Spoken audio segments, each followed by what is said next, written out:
Marshall, you present what you call the Great Waves prophecy. Could you tell us what this prophecy is and where it comes from?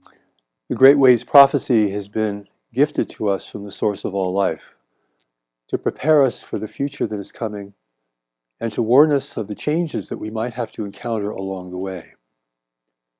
As a gift of warning, it is also a gift of love, given to an unprepared humanity. For we stand now at the threshold of great change in the world, great environmental change, great social, political, and economic change. Many people can feel this and of course see it taking place all around us. And yet it is so important now that we gain a sense of what is coming over the horizon. Because part of life isn't just living for the moment, it's actually preparing for the future. And that is why we have intelligence to enable us to do this. And we need this intelligence now more than ever. What I will be sharing with you today are not my thoughts or my inventions, but literally come from the great revelation that has been given to the world today from the Creator of all life, to prepare us for a future that will be unlike the past, and to give us the gift that will empower us to know what to do and how to proceed as we navigate the changing and difficult times ahead.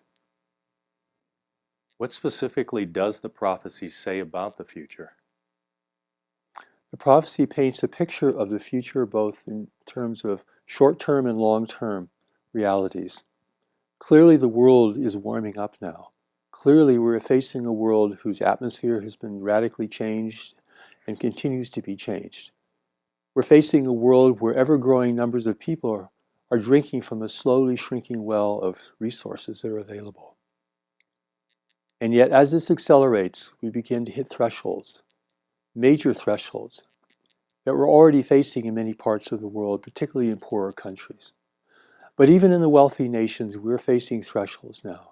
Great storms that are coming to the world, which are not merely exceptional events, but are signs within themselves of a changing world.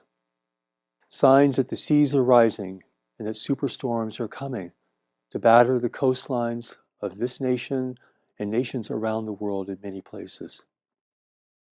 The new message tells us, for example, that over a period of 150 years, the seas will rise over 100 feet. Now, even if the seas rise only a foot or two, it'll be a major catastrophe for ports and cities and communities on the coastlines. It tells us that certain parts of the world will become uninhabitable due to lack of water and the inability to grow food, and that millions of people will become refugees seeking refuge somewhere else. Somehow, they must find shelter, and indeed, who will accept them? Who will take them? We're seeing this already in the world today, on a smaller scale. But the larger scale presents a problem that's almost overwhelming in its scope, and will require tremendous humanitarian aid and service to the world, and tremendous cooperation between nations to meet these kinds of challenges. The new message tells us that food production will decline significantly given these great weather events, storms, floods, droughts, of a nature rarely seen in the history of our world, all happening now in an accelerating manner. The new message tells us that the cities and ports of the world will be flooded within 30 years. Flooded to a point where some of them may become uninhabitable, where whole populations may have to move inland from areas that cannot be restored. And yet while this is tremendously shocking, and it has been shocking to me to receive these revelations, because these are not my ideas. I'm not coming up with this. It's taught me how I need to understand the changing events in the world, to recognize the signs of the world, not merely to interpret them to fortify my own sense of ideas or beliefs or assumptions, not simply to reassure myself that everything's going to be okay and that we'll recover from anything that can happen, for that is not true. Rather, the signs of the world teach us to watch the world, become world people now, not people that are just consumed with their own interests, not just consumed with their own desires for fulfillment, our own problems, but begin to look at our communities and the surrounding environment to see what needs to be done to protect the human family going forward, giving these great waves of change that are now striking upon the world. For we're now in the foothills of the great waves of change.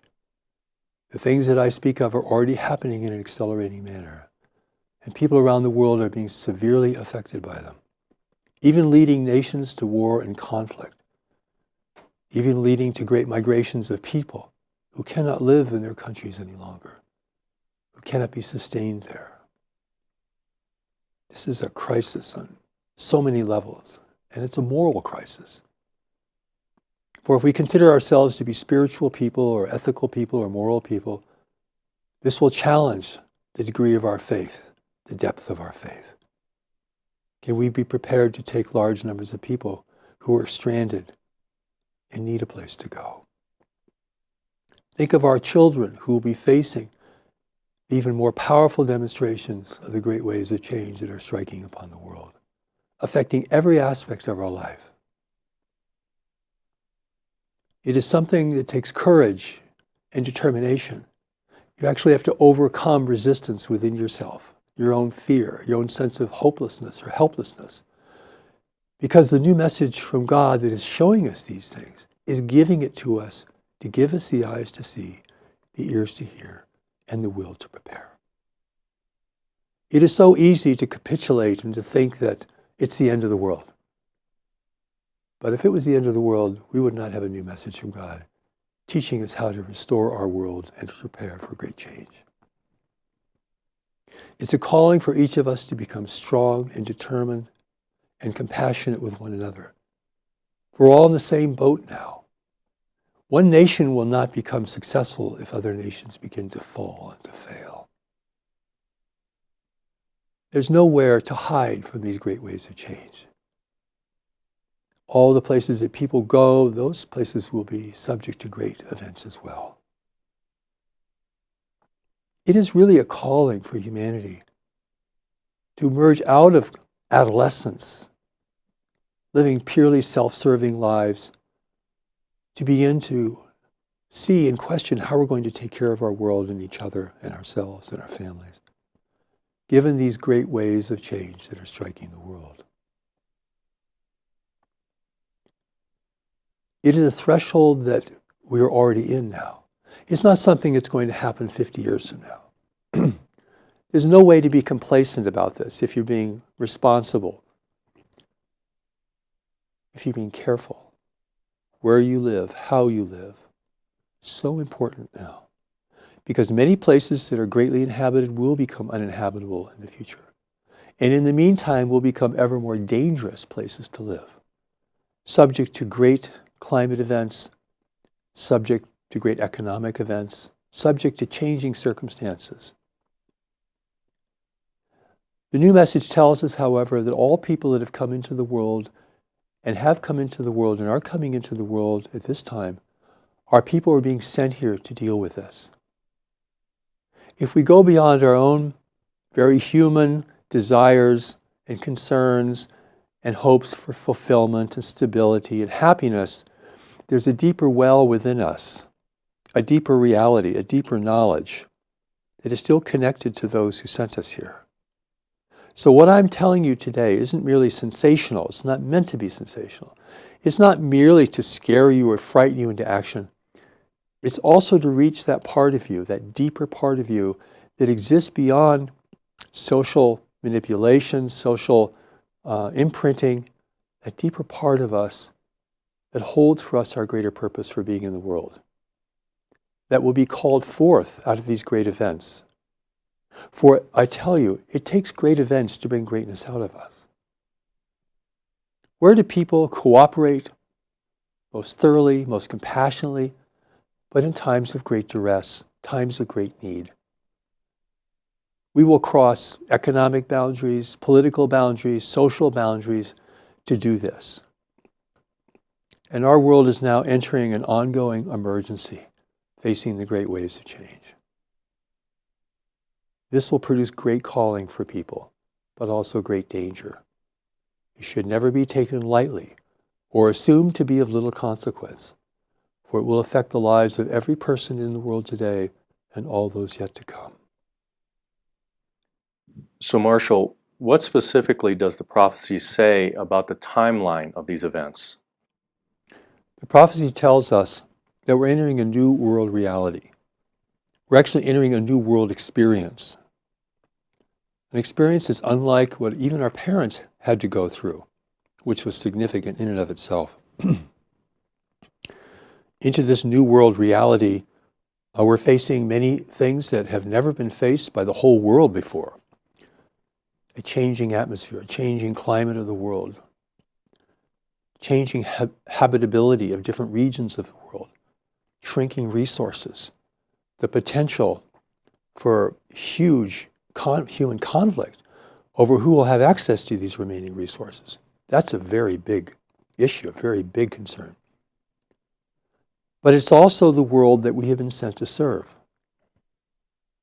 And the new message tells us that we will be in this transition into a new world reality over the next 150 years. And we're in it already. It's not something that's going to begin years or decades from now. We are in it now. This is happening now. The ground beneath our feet is moving now. Perhaps you can feel it and see it and sense it. It's palpable. It's observable if we care to look. Many people regarding major events get concerned about the time frame of major events. What I would like to emphasize here is the importance of preparation. You prepare long before a major event. You prepare because you recognize that such an event is not only possible but probable. And probable not only based on history, but based on the changing circumstances of the world. For instance, a warming world creates warming seas, a warming atmosphere. That becomes fuel for superstorms, storms on a level that rarely ever occurs and has occurred in history. Now it becomes more frequent. Now it becomes more destructive as more people are inhabiting vulnerable areas of the world. You know, it wasn't raining when Noah built the ark. We have to build our ark, not only for ourselves, but to take care of those people we care about and our communities. You begin to build your ark way before the waters rise to overtake you, way before circumstances overtake you, way before the industry that you work for goes overseas or disappears. We have to be people now who are watching the world very objectively, with as little personal preference and as little fear as possible. This is how you gain the eyes to see. The new message calls this being in the watchtower of your life. For every fort in older times had a watchtower, and every fort today has a watchtower, though it may be different, maybe technological. But you need to have a watchtower in your life, and to have the strength and courage to be able to look at things without coming to immediate conclusions. One of the problems that people have in these is they want to make everything understandable today. They want to be comfortable with it. They want it to be reassuring. But living close to the edge and reality of life is not so reassuring. You have to learn how to reassure yourself, to gain faith in your spiritual heritage to reassure you, to gain faith in the power of this deeper knowledge I speak of to reassure you, to gain faith in your ability and the ability of those who are close to you to reassure you. Here you cannot simply be a victim of life, but an active participant. For all sent here ultimately to serve this world, both for the times in which we live and for the times to come. Timing, however, is important. Given the changing conditions of the world, the time we waste is time lost. The time that is too concentrated on insignificant things, personal interests, hobbies, becomes time lost. The earth beneath us is changing under our feet. It's not that we need to panic, because panic is not effective. But we begin to look and sense and decide what we can do, beginning on a small scale and taking on bigger things as we go. But it has to be concentrated, it has to be determined. And not everyone can do this, truthfully. And you can't demand people everyone to do this. You can't demand that because that's not fair. That's not right.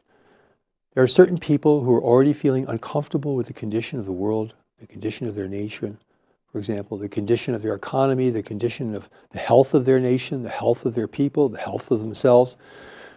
These are people who can be reached by a great message like this. They're already stirring inside. They're already looking for what they need to do. Because you simply can't be worried all the time. You need to get into action. This is what replaces fear and worry, which merely makes you weaker over time and less able to respond. So I pray that the things I'll be saying to you today will incite courage and determination. Because God is not going to save us and intervene in the 11th hour to change everything that we've done. God has put a deeper knowledge within us to guide us. And from there, God can work through us to change things that need to be done without the overbearing emphasis on theology, religion, or belief. It is our moral fundamental foundation. That's why we're here.